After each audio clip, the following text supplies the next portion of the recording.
Mayan was designed by John Alden in 1946 and built in Belize in 1947. David Crosby bought her in 1969.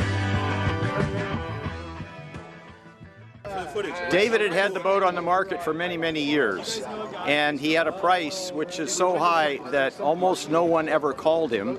And when they did call, if they called at all, he would just tell them, you either pay it or forget it. A mutual friend of David's and mine, a shipwright, the man Wayne Edel, rebuilt this hull and deck and various other bits, the engine and things like that on the boat for David in 2005.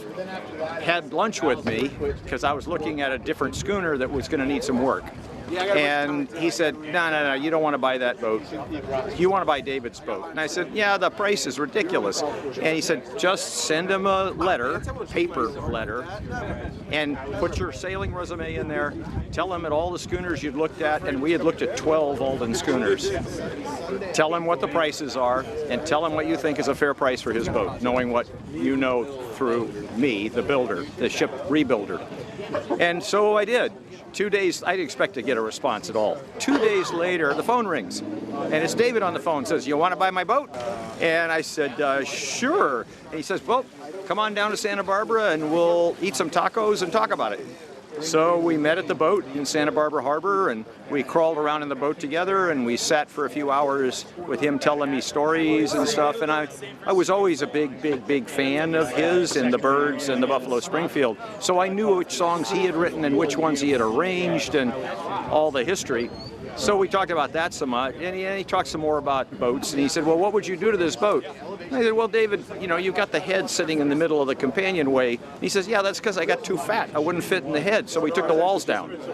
So we talked about things like that about the boat, and about how badly she had been treated for many years while he was in jail and other things, and how Wayne had sort of saved the boat.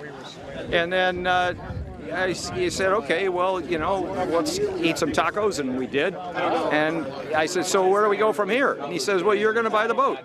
And I went, I am? He said, yeah. I said, for the price I said in the letter? And he said, yeah. And so, okay. Well, then the brokers got all the paperwork pulled together so that it would be clear who was paying what for what. And David got the paperwork, and he didn't do anything. And a couple of weeks later, I called David's broker and said, so what's going on? Well, David's getting pretty emotional, and he doesn't want to sell the boat.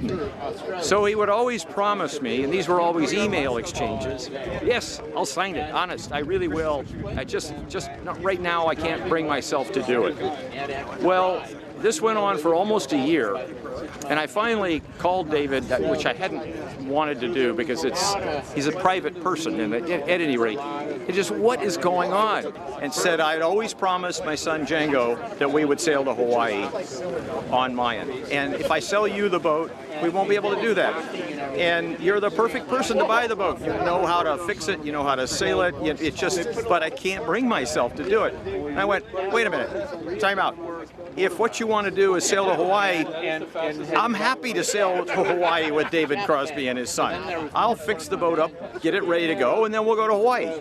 And there was a long pause, and he said, really? I said, yes. And in fact, in addition, anytime we're going anywhere of substance, like to Southern California or Seattle, I'll call you up, and I'll tell you where we're going, or I'll send you an email, and you can join in anytime. You come on aboard. I mean, believe me, my entire crew would love to have David Crosby sailing with them somewhere. And he signed the papers the next day.